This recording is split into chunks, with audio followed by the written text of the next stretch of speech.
Imagine crashing into the frozen, unforgiving wilderness of the Andes Mountains, hundreds of miles from civilization. No food, no heat, no communication. How far would you go to stay alive? Flight 571 was a tragedy, but more than that, it became one of the most shocking and controversial survival stories ever told. What happened up there is something you won't forget. On October 13, 1972, a Uruguayan Air Force Fairchild FH-227D aircraft carrying 45 passengers, including a rugby team and their family members, took off for a routine flight over the Andes. But what should have been a simple trip from Montevideo, Uruguay to Santiago, Chile, quickly turned into a horrifying nightmare. When the plane crashed deep in the snow-covered mountains, those who survived faced an unthinkable challenge. 72 days in freezing temperatures, at high altitude, with no food and little hope of rescue.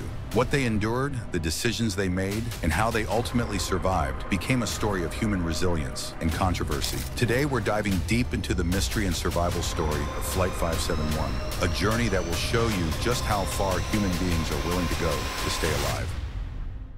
The story begins on a clear October day in 1972 when a Uruguayan Air Force plane was chartered to fly the Old Christians Club rugby team along with friends and family to a match in Santiago, Chile. Their journey would take them over the Andes, a mountain range known for its treacherous conditions, with peaks reaching over 22,000 feet. The passengers were in high spirits, young men and women looking forward to the match and enjoying the camaraderie of the team. But what none of them knew was that a series of errors and an unexpected weather front would turn their trip into a nightmare. During the flight, weather conditions began to deteriorate and visibility dropped. The pilots, believing they had already crossed the Andes, began their descent toward Santiago, but they were still far from their destination. By the time they realized their mistake, it was too late. At 3:34 p.m., the plane crashed into a mountainside. The wings were torn off, and the fuselage slid down the mountain, finally coming to a stop in a snow-covered valley. Out of the 45 people on board, 33 survived the initial impact. But what awaited them was an unimaginable challenge.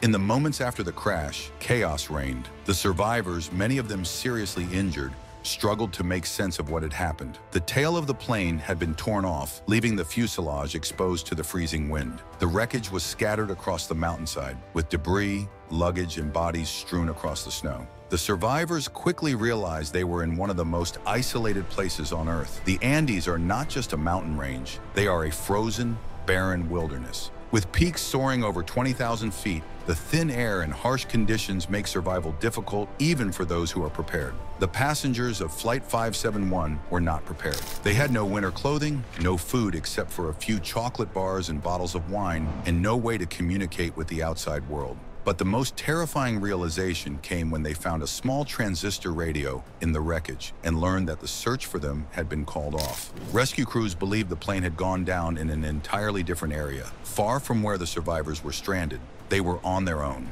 In the early days, the survivors focused on keeping warm and rationing what little food they had. The fuselage became their shelter, and they used airplane seats and luggage to insulate themselves against the cold. But the temperatures plummeted to as low as minus 30 degrees Celsius at night, and many were already weakened by their injuries. The survivors tried to stay optimistic, hoping that a rescue mission might still find them. But as days turned into weeks, their situation grew increasingly dire. Starvation became their biggest threat. With only a few scraps of food, they were slowly wasting away. After the first week, the survivors realized that they had no choice. They would have to do something unthinkable if they wanted to stay alive. It was in these desperate circumstances that the survivors made the decision that would later become the focus of worldwide controversy. They decided that in order to survive, they would have to eat the bodies of their dead companions. The idea was horrific to them. Many were devout Catholics, and cannibalism was considered a grave sin. But as starvation set in, they knew that they had no other option.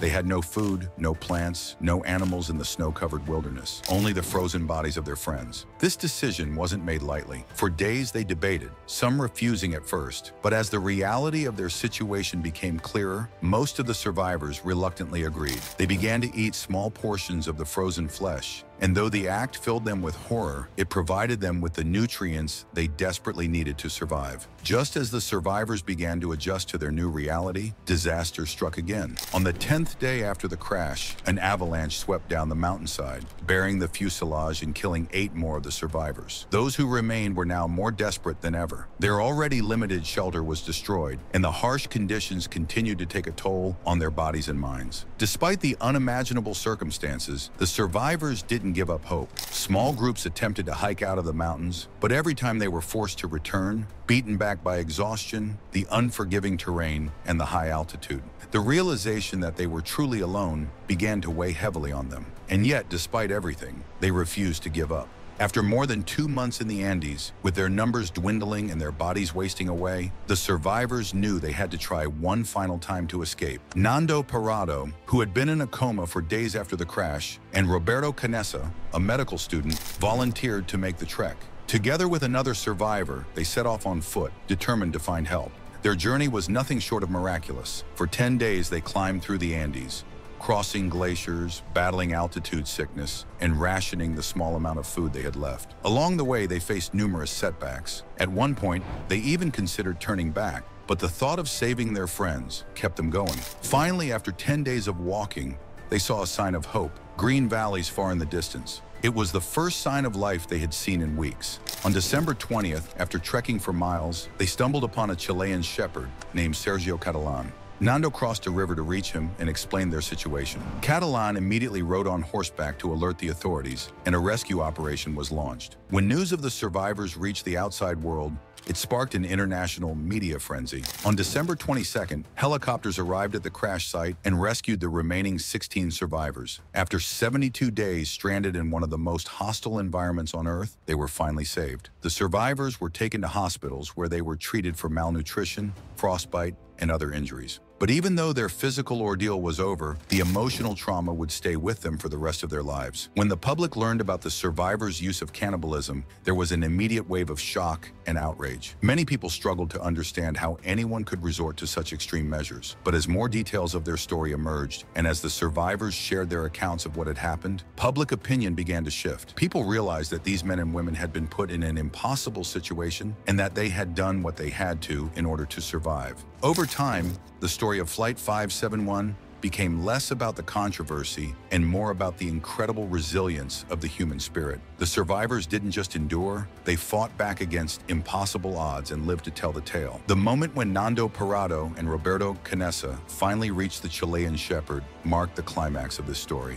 After weeks of suffering, uncertainty, and death, their trek across the Andes became the turning point that saved the lives of their companions. It wasn't just a victory of physical endurance. It was a triumph of willpower, determination, and hope in the face of overwhelming despair. The story of Flight 571 is one that continues to captivate people around the world. It's not just a tale of survival, but of human determination and the difficult choices we make when pushed to our absolute limits. For 72 days, these survivors fought against the cold, starvation, and despair. They were forced to make choices that most of us will never have to face, and yet through it all, they remained determined to live. Today, their story serves as a reminder that the human spirit is capable of enduring even the most unimaginable circumstances. What happened on that mountainside was tragic, but it was also a story of hope, courage, and the will to survive. If you want to hear more incredible stories like this, make sure to subscribe and check out our next video. See you next time. Till then, as always, stay curious and keep learning.